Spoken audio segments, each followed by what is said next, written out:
नमस्कार दोस्तों, मैं doctor Rupesh Jain, consultant pain physician, अपनी सेवाएं अपोलो सेज हॉस्पिटल भोपाल और पेनिशिया pain relief clinic Medicare hospital में दे रहा हूं।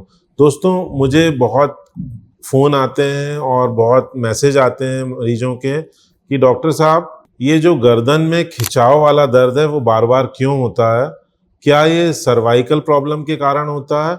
और किन मरीजों में इंजेक्शन थेरेपी के द्वारा पेन फिजिशियन से ट्रीटमेंट कराने की ज़रूरत पड़ती है? तो दोस्तों, गर्दन की जो रीढ़ की हड्डी है जिसको सर्वाइकल स्पाइन कहते हैं, वो सर्वाइकल स्पाइन हड्डी और दो वर्टिब्रा के बीच में डिस्क, उसके आसपास जाने वाली नसें और साथ में गर्दन की जो मांसपेशियां हैं उससे मिलके ये पूरा स्ट्रक्चर बना हुआ होता है। तो जब कभी भी किसी चोट या किसी दचके या एबनॉर्मल पोस्चर या गलत पोस्चर में लंबे समय तक बैठने के कारण इन मांसपेशियों का खिंचाव हो और उन नसों पे या डिस्क पे जोर पड़े, जिससे हाथ में या सिर की तरफ जाने वाली मांसपेशियां और नसों पे दबाव आए, इन केसेस में आपको एमआरआई कराने की ज़रूरत होती है। और इन केसेस में जो ये प्रॉब्लम है वो सर्वाइकल स्लिप डिस्क के कारण हो सकती है। लेकिन किसी भी मरीज में ये प्रॉब्लम यदि बहुत कम ड्यूरेशन की हो या कभी हो रही है कभी ठीक हो जाती है, तो ये आपकी एबनॉर्मल पोस्चरिंग के कारण हो सकती है। तो इन केसेस में आपको सिर्फ हल्का मसाज, फिजियोथेरेपी और दर्द निवारक दवाओं की सहायता से आप ठीक हो सकते हैं। लेकिन यदि ये परेशानी बार बार हो रही है, बहुत ज़्यादा हो रही है और इसमें गर्दन के साथ हाथों में दर्द, झुंझुनाहट और सुनपन आ रहा है, तो ये सर्वाइकल स्लिप डिस्क के कारण होता है। तो किन मरीजों में इंजेक्शन थेरेपी की ज़रूरत पड़ती है?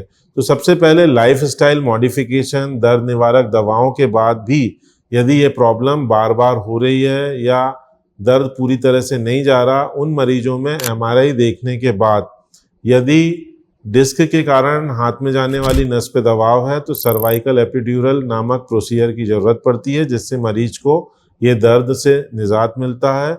या कुछ ओल्ड एज में डीजनरेटिव स्पाइन होता है जो कि ऑस्टियोपोरोसिस या कैल्शियम विटामिन डी की कमी के कारण होता है।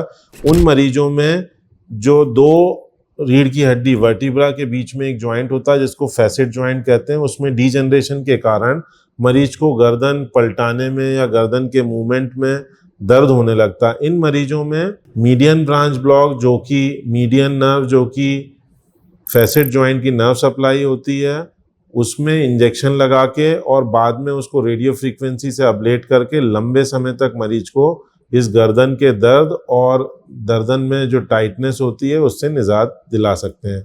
तो जिन मरीजों में दवाई, लाइफस्टाइल मॉडिफिकेशन, फिजियोथेरेपी, एक्सरसाइज से आराम नहीं मिल रहा है, उन मरीजों में इस इंजेक्शन थेरेपी से फ़ायदा होता है। ये इंजेक्शन थेरेपी आप किसी भी पेन फिजिशियन की सलाह से करवा सकते हैं। डे केयर प्रोसीजर है, सेफ है और ये दर्द निवारक दवाओं के और ऑपरेशन के साइड इफ़ेक्ट से आपको बचाता है। नमस्कार दोस्तों, यदि आपको मेरा वीडियो अच्छा लगा हो तो उसको लाइक कीजिए, मेरे चैनल को सब्सक्राइब कीजिए और यदि आपकी कोई क्वेरी हो तो वो मुझे मैसेज करके आप पूछ सकते हैं। नमस्कार।